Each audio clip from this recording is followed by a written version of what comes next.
আমি মরহুমা বেগম খালেদা জিয়ার বড় সন্তান তারেক রহমান। আমি আজকে এখানে উপস্থিত সকল ভাইয়েরা এবং বোনেরা যারা উপস্থিত আছেন,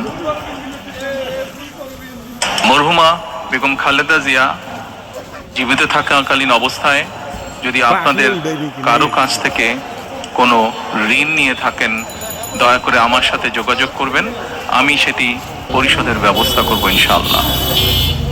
একই সাথে উনি জীবিত থাকাকালীন অবস্থায় ওনার কোনো ব্যবহারে, ওনার কোনো কথায় যদি কেউ আঘাত পেয়ে থাকেন, তাহলে মরহুমার পক্ষ থেকে আমি আপনাদের কাছে ক্ষমা প্রার্থী।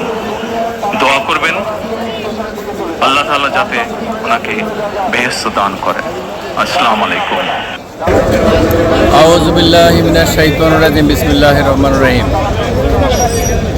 বাংলাদেশ জাতীয়তাবাদী দল হাজীগঞ্জ শাহরাস্তির শোকাহত সকল নেতৃবৃন্দ আজকে এখানে আসছে। দেশনেত্রী বেগম খালেদা জিয়া, আমাদের তিনবারের প্রধানমন্ত্রী, দলের চেয়ারপারসন, ওনার জানাজা অনুষ্ঠানে, ওনার শেষ বিদায় অনুষ্ঠানে আমাদের জীবনের সকল অর্ঘ, ভালোবাসা, শ্রদ্ধা, সম্মান দিয়ে আমরা আজকে নেত্রীকে জানাজা অনুষ্ঠানে অংশগ্রহণ করেছি। এভাবে আমরা 1981 সালে শহীদ প্রেসিডেন্ট জিয়াউর রহমানের জানাজা আমরা এসেছিলাম। এই ধারাবাহিকতা শাহরাস্তি হাজীগঞ্জের লাখো লাখো জনতা শহীদ প্রেসিডেন্ট জিয়াউর রহমান আদর্শের সৈনিক, দেশনেত্রী বেগম খালেদা জিয়ার সৈনিক। আমরা আজকে এখানে শ্রদ্ধা জানাইতে আসছি। আমাদের বহু নেতা কর্মী এখানে আসছে। হাজীগঞ্জ শাহরাস্তি বিচ্ছিন্নভাবে আমরা এখানে অনেক কিছু করেছেন। তার প্রত্যাশা আজকে তিনি বাংলাদেশ জাতীয়তাবাদী দলের নেত্রী নন, তিনি সারা বাংলাদেশের এখন মানুষের গণতন্ত্রের মা হিসাবে পরিচিত। তার প্রতি আজকে বাংলাদেশ সরকার 3 দিনের শোক ঘোষণা করছে, বাংলাদেশ জাতীয়তাবাদী দল 7 দিনের শোক ঘোষণা করছে। জাতি আরও বহুদিন ওনাকে স্মরণ রাখবে। আমরা বাংলাদেশ জাতীয়তাবাদী দলের আদর্শ যতদিন থাকবে ততদিন ইনশাআল্লাহ উনি আমাদের মাঝে জীবিত থাকবেন। আমরা ওনার রুহের মাগফিরাত কামনা করে আল্লাহ যেন ওনাকে ব্যস্তবাসী করে, ওনার ভালো কাজের জন্য, কোনো ভুলের জন্য আল্লাহ যেন ওনাকে ক্ষমা করে, সেই জন্য আজকে আমাদের এখানে উপস্থিতি। জাতির কাছে আমরা এটা প্রত্যাশা করি এবং সবার কাছে দোয়া প্রার্থনা করি। আসসালামু আলাইকুম। এলাকাবাসী, আজ বাংলাদেশে আকাশে বাতাসে শুধু কেমন নিস্তব্ধতার ধ্বনি শোনা যাচ্ছে। আজকে আমরা ঢাকা শহরে এসেছি।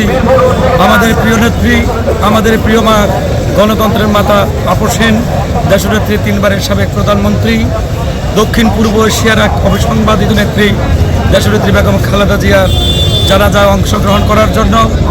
আজ যদি আমরা এই জানাজায় উপস্থিত না হতাম, আমরা ইতিহাসে হয়তো সাক্ষী হতে পারতাম না, আমরা বলতে পারতাম না এই মানিক মিয়া এভিনিউতে লক্ষ লক্ষ জনতা দেশনেত্রী বেগম খালেদা জিয়ার জানাজায় অংশগ্রহণ করেছে।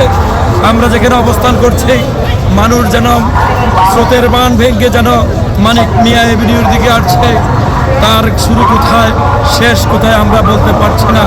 প্রিয় এলাকাবাসী, প্রিয় দেশবাসী, এখন পর্যন্ত যারা জানাজা অংশগ্রহণ করার জন্য আসেন নাই, আমরা জানাজায় এসেছি। আমাদের সাথে জানাজা অংশগ্রহণ করছেন শাহরাস্তি হাজীগঞ্জ শাহরাস্তি নির্বাচনী এলাকার ধানের শীষের মনোনীত প্রার্থী আমাদের প্রাণপ্রিয় অভিভাবক লায়ন ইঞ্জিনিয়ার মমিনুল হক ইতিমধ্যে আমাদের সাথে এসে জানাজা অংশগ্রহণ করার জন্য অপেক্ষা করছে। অল্প কিছুক্ষণের মধ্যে অর্থাৎ দুপুর 2টায় দেশনেত্রী বেগম খালেদা জিয়ার জানাজা অনুষ্ঠিত হবে। সকলকে জানাজায় অংশগ্রহণ করার জন্য সবিনয় অনুরোধ জানাচ্ছি জিয়া পরিবারের সকলের জন্য দোয়া করার জন্য, দেশনেত্রী বেগম খালেদা জিয়ার জন্য দোয়া করার জন্য সকলকে ধন্যবাদ। রহিম, প্রিয় দেশবাসী, আমাদের শাহরাস্তি হাজীগঞ্জের যারা এই লাইভ দেখতেছেন, আপনাদের কাছে আমাদের একটা চাওয়া, আজকে আমাদের মা, গণতন্ত্রের মা, দেশ নেত্রী, 3বারের সফল প্রধানমন্ত্রী বেগম খালেদা জিয়ার জন্য দোয়া। আজকের এই দোয়া এবং জানাজায় আমরা অংশগ্রহণ করেছি। আপনাদের কাছেও আমাদের আশা এবং ভরসা, প্রত্যাশা, আপনারা যে যেখানে আছেন সেখান থেকে আমাদের দেশ মাতা এবং গণতন্ত্রের মার জন্য সবাই দোয়া করবেন, এই আশাবাদ ব্যক্ত করে আমি আমার বক্তব্য শেষ করছি। আসসালামু আলাইকুম ওয়া রাহমাতুল্লাহ। ধন্যবাদ দুর্বল নিউজকে।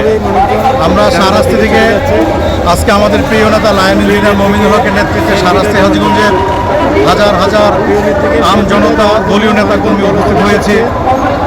সাবেক প্রধানমন্ত্রী দেশনেত্রী মরহুমা বেগম খালেদা জিয়ার জানামাজে অংশগ্রহণ করার জন্য আমরা দোয়া করি আল্লাহ পাক যাতে ওনাকে মাফ করে দেন, ওনাকে জান্নাতের উচ্চ মাকাম দান করেন, ওনাকে বেহেশতে বাসী করেন, বেহেশতের একজন মেহমান হিসেবে আল্লাহ যাতে আমাদের প্রিয় নেত্রীকে কবুল করেন এবং ওনার যোগ্য উত্তরসূরি তারেক জিয়ার যাতে আল্লাহ ন্যাক হায়াত দেয়, দেশ সেবা করার সুযোগ দেয়।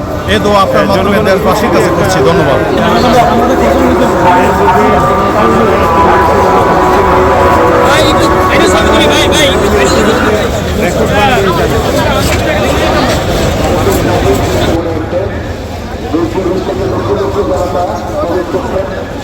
যেদিকে দু চোখ যাচ্ছে শুধু মানুষ আর মানুষ। এই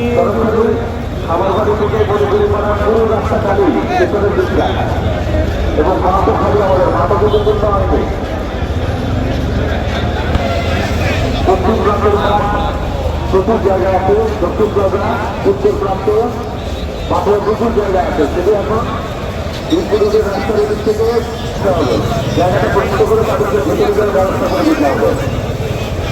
কিভাবে দলে দলে মানুষজন ছুটছে আপনারা দেখতে পাচ্ছেন, মানুষের উপস্থিতি। দুপুর থেকে লক্ষ লক্ষ লোকের সমাগম হচ্ছে, লক্ষ লক্ষ লোকের সমাগম।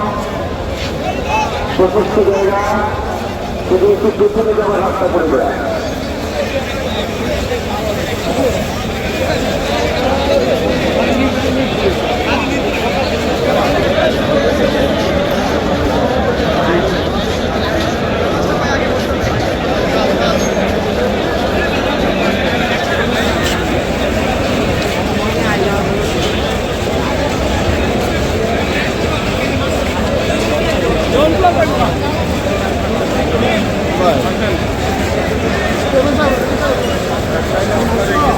এই জনস্রোতের শেষ কোথায় গিয়ে হবে এটা কেউ বলতে পারতেছে না। শুধু মানুষজন দলে দলে প্রিয় নেত্রীকে শেষ বিদায় দেওয়ার জন্য দলে দলে মানুষজন জানাজাস্থলের দিকে যাচ্ছে।